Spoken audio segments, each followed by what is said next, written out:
Ali, Adrian, thank you for coming in. I kind of want to start with two quotes, a quote from each of you. Adrian, you said, "It's really easy for me to make music."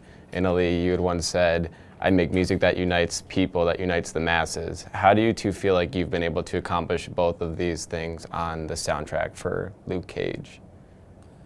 Well, I always say that it's easy to make, well, let me rephrase. My perspective as far as an artist is that it's easy to make music. It's difficult to create the world around the music. It's difficult to create the brand around the music.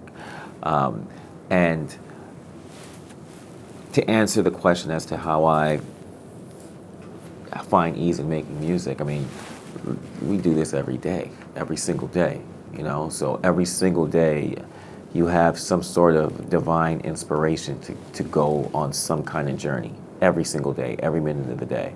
So when it's time to press record, you're just tapping into whatever divine energy you have at that moment, you know? I think in terms of my quote and Luke Cage, first of all, I think Luke Cage as a series, as Luke Cage as a character, unites people. And people get behind the superhero because of what the superhero stands for. You know, stands for, he stands for the people. He stands for trying to do what's morally right. And in the face of so many different adversities, trying to be this quiet person in the big city who wants to just be left to their own, but seeing that the city sort of needs him. And he carries that responsibility, and because he does so, he steps up. People unite and stand with this superhero character. So with that, just for us to even be a part of that, where it's people already getting behind that, it's kind of easy to then live up to my quote. But more so, what I meant behind that statement was to be honest with myself.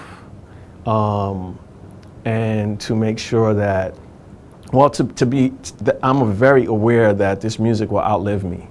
Like it will, it has. I'm listening to music that's existed for 100 years old. So I'm guessing that my music will, be here. Like for an example, Phife Dawg is not here, but his music is still alive and inspiring people. So for me, it's the response, I take the understanding of that and bear the responsibility of doing something good with it. And when I stay honest and sincere and my intent to do good with it, it unites people. Adrian, you mentioned that the music itself kind of takes on more in the show. It's people kind of see it now as a character itself. How does that add even more like additional responsibility to know that after the success of season 1, people expect it to be just as good as season 2, if not better? And how do you continue to weave music into the narrative of a show that has such an incredible story already? Well, Ali and I both create based on precognitive intuition. It's just something that we feel. And we aren't guided by what somebody else thinks is cool. Like, we have an internal compass, and I always say it's our job to determine what we think is dope, as far as just trying to always stay in the vanguard or be vanguards of, of art. So on that notion, in creating the score for season 2, what we did for season 1 worked.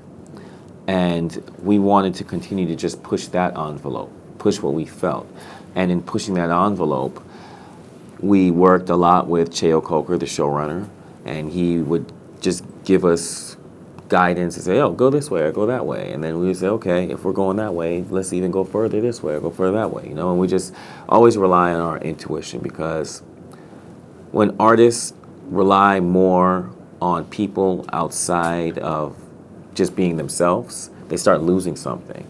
And the more they do that, the more they start losing that internal compass that they have, And so we just kind of rely on what we have inside. Yeah, when we set out to score the music for season 1, we had a couple of goals. And one of those goals was for the music to stand on its own, so that when people hear it away from watching it, that they are immediately taken to the world just by listening to the music, you know, and they can remember things about the characters and just remember things about the story. And we wanted the music to have a life on its own. Like, we're into vinyl, you know, so I'll use the example. When you put the needle to the groove, it just takes you somewhere. And so because we really wanted that, we placed a lot into it. Like, for an example, we had to record with an orchestra. We felt that it was imperative to really color and enhance the feeling and the emotion. So there's things like that we did, which helped to make the music stand out. For season 2, after the success of season 1, and people really talked about the music as much as they talked about the characters, we knew that we did our job. And so for season 2, it was just to go deeper. Just keep doing it. Yeah, just keep doing it, stay on the course. You mentioned taking the needle and putting it on the vinyl and just kind of putting people in that zone. You don't record digitally for this, right? You record everything on analog. Yeah. Why is that? What's the significance of recording on analog? Well, the analog world is something that, I mean, that's a standard that has been set for years as far as just recording is concerned. So I always tell people that if you hear an album like Marvin Gaye's What's Going On, you know, or Michael Jackson's Off the Wall, it sounds that good, yes, because the players are great, the singers are great, but it's the recording mediums that they're using. You could still make a record just as good today, you know, but you have to have the standards. And when you're doing everything in the box, it works for certain kinds of music, but for this is more going back to those old school film scores, you know what I'm saying? Like, and we want to really capture that essence. Ali, you mentioned like this, you want the soundtrack to stand on its own. And we're seeing now with films like Black Panther, and that's the one that's most notable, but other films that have come along and have had smashing successful soundtracks that are, again, just standing on their own. Was there any additional pressure from seeing success of those happening, or was it just something you know, like you said, you wanted the music to just kind of be able to live? No, and if there were any soundtracks that influenced us, it was things like Trouble Man, you know, that Marvin Gaye scored, or Superfly by Curtis Mayfield. You know, Isaac Hayes has scored Shaft. You know, there's those were kind of like the inspiration in terms of that. You know, soundtracks that stand out. These are songs from those soundtracks we still play at parties today. But in addition to that, black composers don't really get a lot of looks, don't really get a lot of big looks. So if there was any, quote, pressure on us, we want to make sure that people of color could be represented in the composition world, you know, because a lot of black music influences the world. It's been doing it for forever, you know. And with film, you don't hear a lot of it. You see what I'm saying? So when we're scoring Luke Cage, a person can hear it and say, oh, this reminds me of old school blaxploitation 70s film, right? But the reason why a lot of them say that is that in the 70s, it was the first time that black composers were getting a lot of looks to actually score film, and they were just putting those black rhythms, those black sounds into movies. And then now when you hear anything that comes from that idiom of sound, people think of it as a, quote, old school thing. Now, if we look at a new movie score that is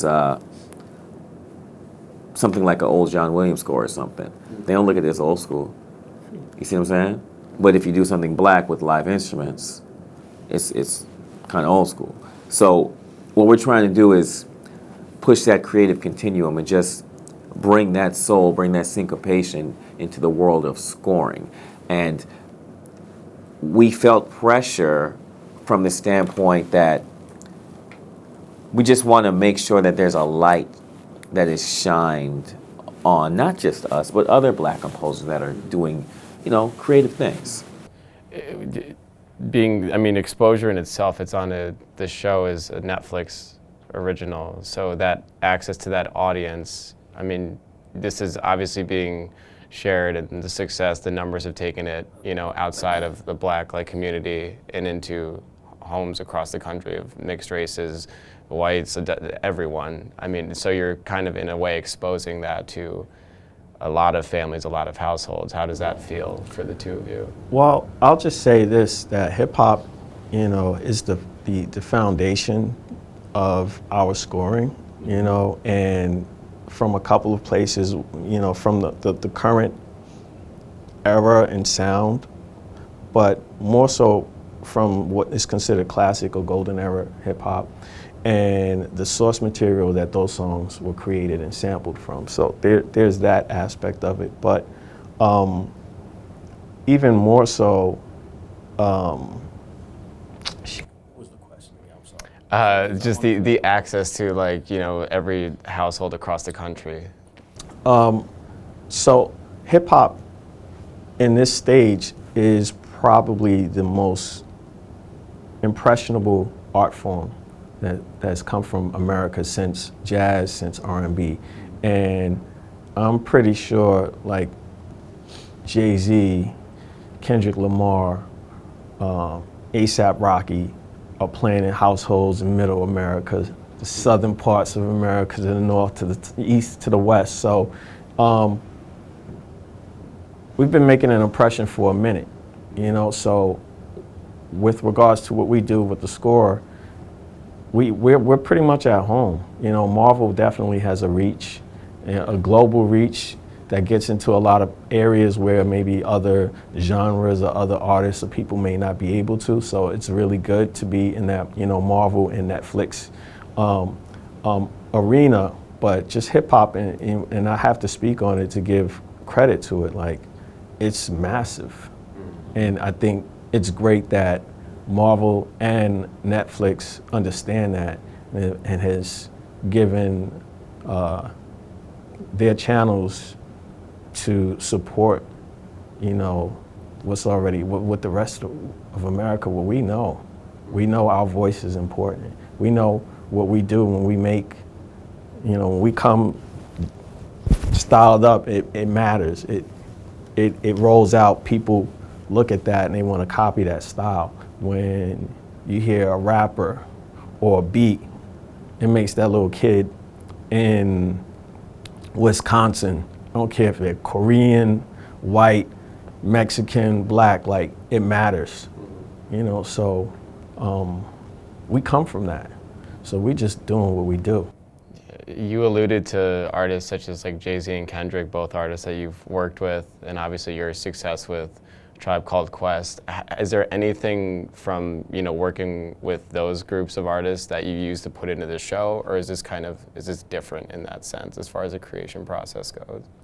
Our creation process doesn't really, we don't really think about those other notable artists when we go into the studio. We just think about what's in our brain and making sure we come up with something really dope and fresh. Our job is to enhance the visual. It's an audio-visual job. So, when we're going in, we're looking at the scenes and we're saying, okay, what the average composer would do at this moment is dun dun dun, right? So we say, okay, how can we go boom, make it interesting, you know what I'm saying? Something that you could listen to outside of just watching it, but something that is so cultivated that adds something to the world. The music, because I always say you could tell stories without words, just chord changes and melodies. So when you're informing the listener in a way that respects the intelligence of the listener or the viewer, it's different. it's not just a proverbial dun dun dun. It's it hits them differently. You know what I'm saying? Yeah. Is that the process? They send you the footage and you two kind of look over it together and decide what fits best We have something called spotting sessions where we'll sit with the showrunner, and we'll also have the other music supervisors in the room, and we'll go through scenes, and you know, it could be like, you know, this scene needs a little something.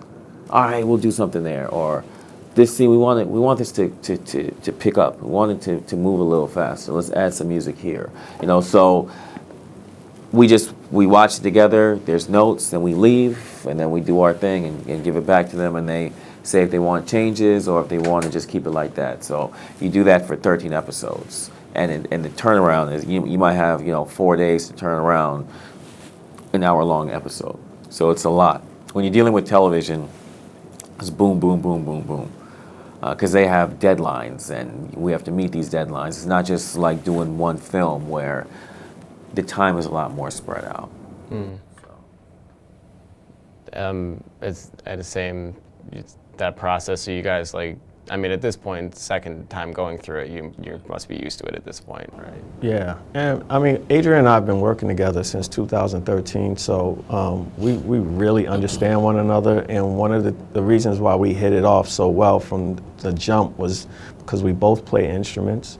We both, again, you know, are children of hip hop, children of the source material that, you know, the greatest hip hop songs were made from. And so we sit down, if he's on piano and I'm on drums, like the moment he's playing something, I know where to take the rhythm. You know, vice versa. If he's on drums and I'm on keys, if I play something, he knows where to take the rhythm. It's like an internal conversation. And the one thing, even though we think the same and we come from the same place, we will not do the exact same thing. You know, so it allows for the ideas to be really fresh. They come from two different minds but operate as one. So, you know, it just flows. And season one was, we didn't get a lot of sleep because, you know, we really wanted to make an impact. With season two, we established the world and we knew, okay, we got just a little bit more rest. Yeah, and because our process was a lot more streamlined at this point as well. Because when you're creating that much music in that short a period of time, you know, we're coming from just essentially just being artists, you know, and so when you just go into straight composing for television, not film, for television, you have to, for the kind of music that we want to make, where we're actually playing all the instruments and doing that, you got to still turn in the same amount of material, regardless of how long it takes us to do it. So in season one, we're trying to figure out how to streamline that process so we can make our deadlines, so we could try to start getting a little more sleep. By the time we hit season two, we understood how to really get it done more efficiently. Do you think that in turn enhanced the product itself? I mean, Absolutely. Comparably to season one? Absolutely. Absolutely, because just like Ali was saying, the musical world was already created with season one. Now that the musical world is already created, now that our process is a lot more streamlined, we can start season two off where we left season one, and just it allows us to actually get deeper into the music, which in turn allows us to get more deeper in helping them establish the development of the characters as well, you know, because we'll have certain instruments and certain melodic structures for certain characters. And when you start telling your stories with your instruments, with composition, and you could just get deeper and deeper and deeper, and you could tell the viewer certain things based on the kind of melodies you're using without them even having to say any words. And as the characters develop, the music and as Exactly. well is kind of getting deeper as well. Is there a scene in season two that you are most proud of, or do you have like a favorite as far as the music goes? Without spoiling anything, of course. You know what? It's not in my head, and I'll say, like after we're done scoring and we have an orchestra session, and I think were we doubling up with it? Some of the episodes for season two, we doubled up. Some we did singular, And I recall like when the cues would come up, I didn't remember writing it. Like I'm like, yo, you know, we did that. Like, you know, I mean, Seriously. it's just, you know, And things. then not just once, like multiple. Yeah, times. yeah. awesome. Things just move so fast, and we're also recording our own record at the same time. So you know, and writing and producing for other artists. So I want to say that this a scene, you know, that stands out, and it's like, oh yeah, when we did, but it's like, I'm looking forward to watching it because then it'll bring back to memory, oh, okay, yeah, this is what we were thinking, Yeah. yeah. But right now it's just all a blur. I was gonna say, I'm assuming you two are just fans of the show, like aside from working on it. Yeah. And I was gonna ask, you kind of touched on it. You were working on the album at the same time. I mean, how did you did you have to like compartmentalize, you know, modes, or was it Well, just like? so the Midnight Hour is our new group, and it's also the title of the album. Now, the Midnight Hour album, we started that around 2013. So we started that 5 years ago. And so we're making the album, and then we put it on pause when we started to compose for season 1 of Blue Cage because it was so intensive, the workload. So we put it on pause, and in composing that much music in that short period of time, it really just expanded our musical abilities from a compositional standpoint, and from just even instruments. I mean, we're always been instrumentalists, but this rigorous schedule just made us like, it was like boot camp. We call it boot camp. So, you know, we finish season 1, then we go right back to Midnight Hour, and we're going hard, you know. And then because our process is more streamlined for season 2, we can do season 2, and at the same time work on the Midnight Hour stuff as well. And in the last episode of Luke Cage season 2, we're performing as the Midnight Hour, performing one of the songs on the Midnight Hour. So it all kind of comes together, you know. That's pretty cool. The Midnight, you two met in 2013. Wasn't it during like a Souls of Mischief project that you two were working on? Yeah, I was on tour for an album that I have a Ghostface called 12 Reasons to Die, and I happened to be in New York, and one of his friends, Chauncey Armstrong, who's a singer as well. yeah, he linked us on Twitter, and you know, I'm such a huge Ali fan. I was like, yo, bro, we gotta meet, you know. And I just happened to be in Brooklyn around that time. I'm from LA, so I happened to be in Brooklyn, and we ate, and then we just been tight ever since. I said, you know, come help work on this Souls of a Mischief album with me, please, you know. And he came, worked, and then we just realized how much we enjoyed working together. And then we started making the Midnight Hour album without even realizing that we were actually making the Midnight Hour album. We were just making music. Yeah. I mean, that year is also, I mean, the whole Netflix thing. How did that come about? Like, were you both approached at the same time? Was it like a package deal? We were approached at the same time, but separately. Separately. Oh, so you must have having a friendship kind You of. got to hit God up about that. You Yeah. got to hit him up. It was just one of those things. It was ironic that Cheo hit Adrian and I separately and was like, yo, we're working together. And he was just like, oh, this is. Then he you know, serendipitous. It's like, oh, this is. I don't know where this is going, but I know it's going to work. It's going to work. Yeah, two of the guys that I want to put in the room together actually have been in the room together. So.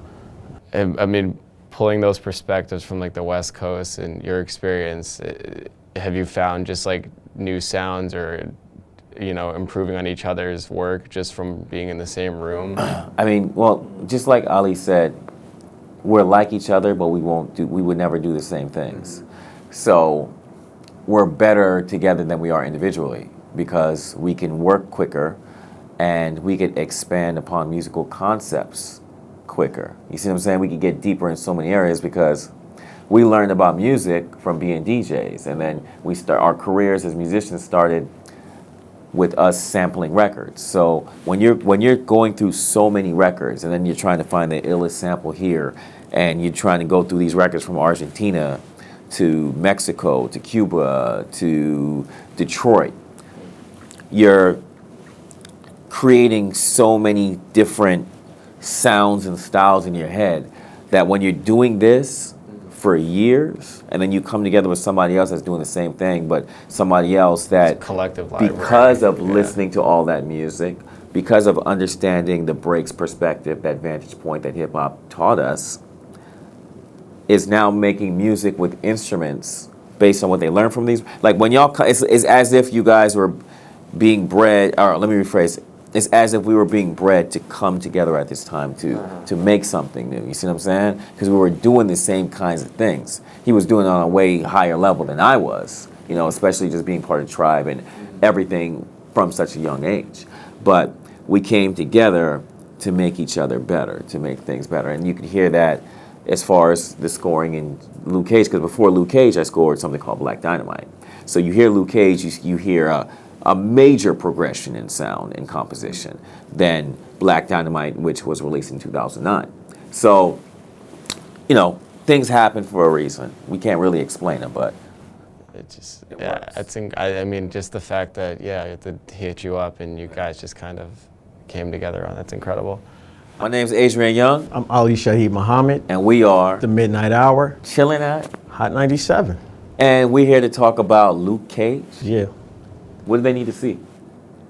Season 1, Season 2. What do you mean what they need to see? Well, I just had to make sure that they knew that season 1 was already out, and season 2 is now out, so you need to check it out.